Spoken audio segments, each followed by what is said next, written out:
Le prophète sallallahu alayhi wa sallam, lorsqu'il parle de Masih ad-Dajjal, il donne sa description. Il dit il est plutôt petit de taille et il est borgne, bien sûr comme on l'a vu, et il a les cheveux crépus et frisés. Dans d'autres descriptions, il est rapporté qu'il a le front large et les épaules larges. Et il y a plusieurs autres descriptions concernant le Masih ad-Dajjal qui rappellent que, comme on dit, un grand groupe de savants, que ce n'est pas un diable, mais c'est un être humain qui fait partie des enfants d'Adam. C'est une espèce, une créature qui fait partie des êtres humains. Alors, le Masih ad-Dajjal va venir avec des miracles, si on veut, entre guillemets. Va venir avec des signes, va venir avec des choses qui vont impressionner. Et le prophète alayhi salatu wa sallam l'a rappelé dans le hadith rapporté encore par Muslim, dans son sahih, dans son recueil authentique.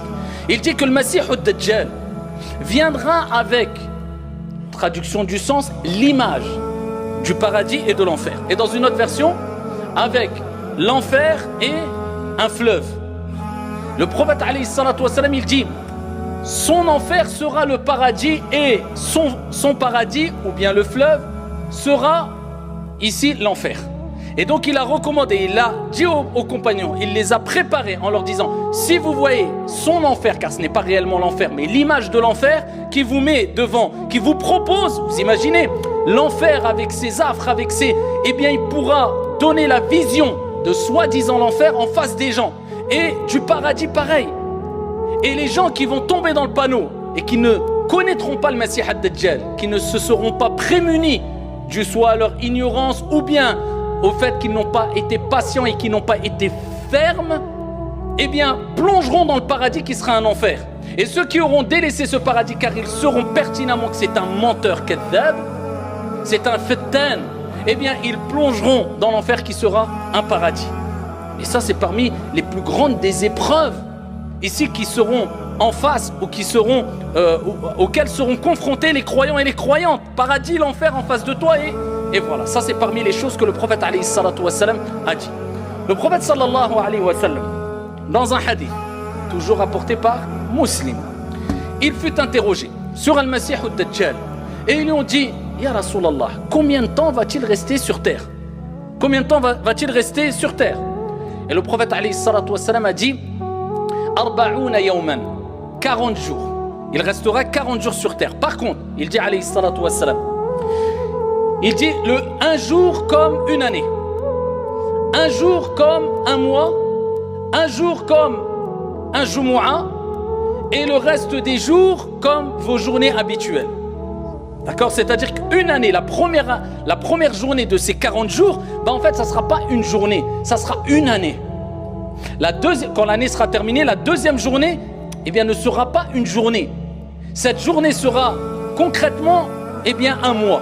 Ensuite, ça sera dans une version une semaine, une version un jumu'ah, et ensuite le reste des jours comme le reste des jours. Le hadith est rapporté par Muslim. Le prophète sallallahu alayhi wa sallam, il continue.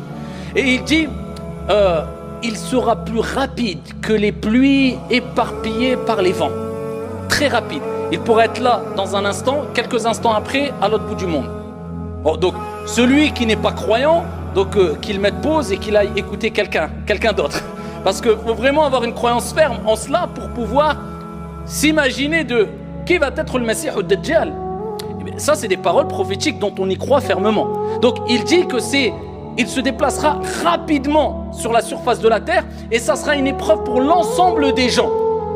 Et il dit, alayhi salatu wa salam, il fera tomber la pluie devant les gens. Vous voulez de la pluie? Il y a la sécheresse? Ok. Devant un peuple, devant un groupe. Vous voulez de la pluie? Ok.